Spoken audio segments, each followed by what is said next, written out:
podcast series of Business of Cannabis. Find out all that we do at businessofcannabis.com. Coming up on this BofC Live, we connect with Jessica Moran. Jessica's a longtime figure in the Canadian cannabis landscape, but she just rebranded her agency, which is now known as Known. This is Jessica Moran on BofC Live.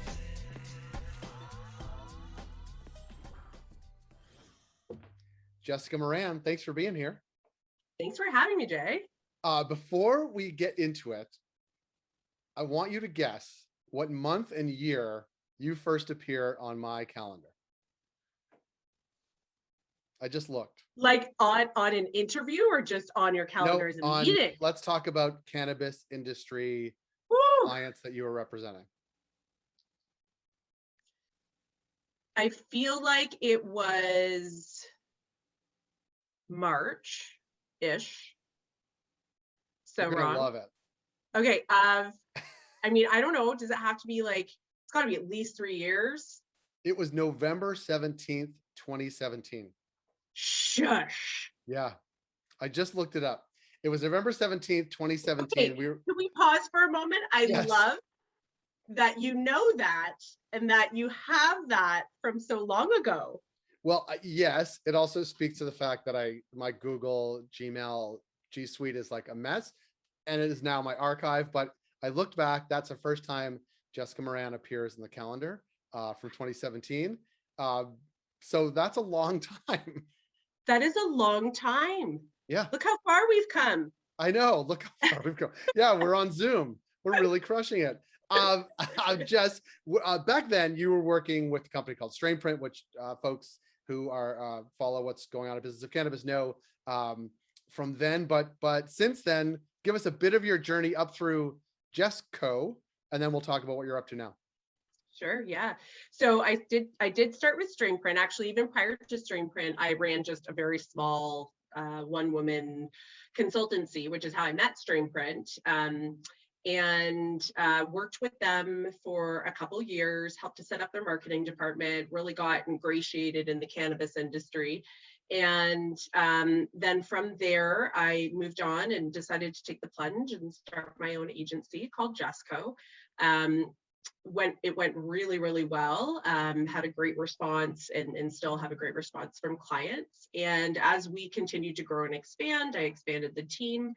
And then that brings us to last week when we launched our sort of rebrand, which is called the Known Group Inc., Known for short. And that's really where we are at now. So we're generally offering, our primary focus is really being a communications agency. So a lot of communications work. It's pretty broad terminology, but we work across multiple clients across the industry, private companies, publicly traded companies, startups, cannabis brands, you name it, we are doing it. And then we have had some strong interest from the psychedelics industry too. So that's a little bit new for us.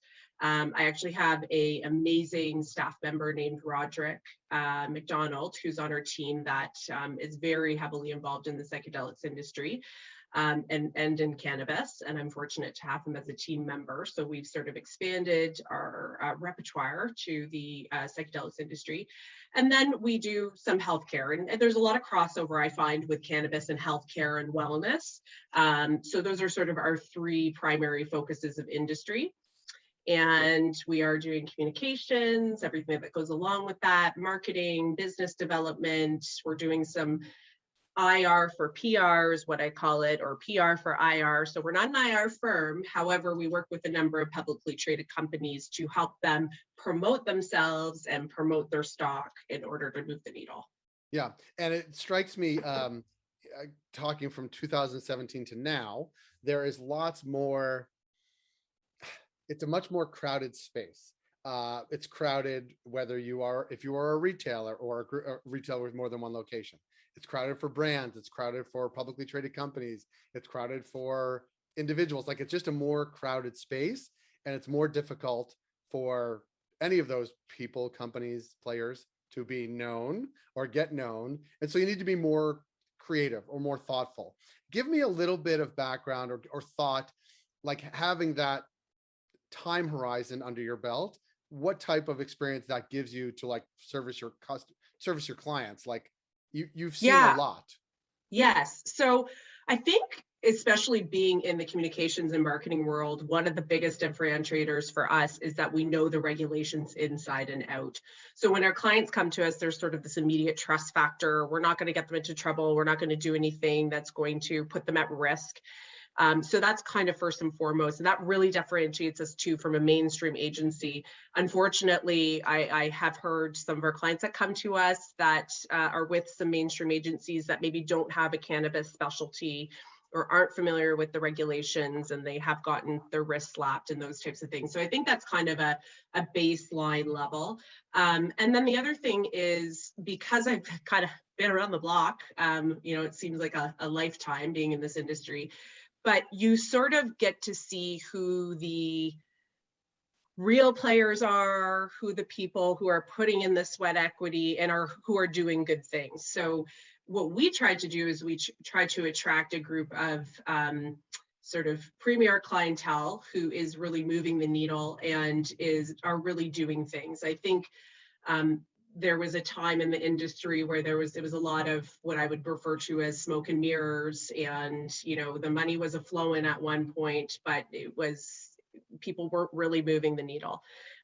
So we have the ability to be able to look at businesses, look at the ones that we want to work with, and look at the ones that are doing interesting things and aren't necessarily, burning cash or losing money year after year or making smart choices. And that's really worked for us, because I think, if you put that out, that's who you end up attracting. So we've been really fortunate in growing essentially by word of mouth. Because we do good work, we know what we're talking about, and we choose not to work with people who don't align with our values. And I've really actually, when I started my agency years ago, even before cannabis, I worked agency, and I don't love the typical agency model. I think it's impersonal. I've told this story many times before, but in my past agency life, I pulled a bit of a Jerry Maguire, where I was like, less clients, more attention. And I truly believe that. And it's worked for me, because I've also made these great relationships, have a lot of customer loyalty and client loyalty. And we really feel like a bit of a family, which is kind of fun. I like it. Well, Jess, way back in 2017, you had me at hello. So you brought it back to Jerry Maguire. And we like working with you. We really like working with the team. We wish you all the best as we flip this calendar into 2022. We look forward to working with you in the coming year, where things will continue to be crowded, where things will continue to be really competitive, and folks like you are really moving the needle, as you say, for your clients. So thanks for making time. Congratulations on the rebrand. We look forward to connecting with you down the road. Thank you for having me. That was Jessica Moran of Known. If you like this program, please rate and review us wherever you heard the show. It helps support the work we do. We're able to do what we do because of ongoing partnerships with Alterna Savings, Cannabis at Work, Cannabis Benchmarks, Ken Delta, Gallagher, Headset, and Torque & Main. Find out all that we do at businessofcannabis.com.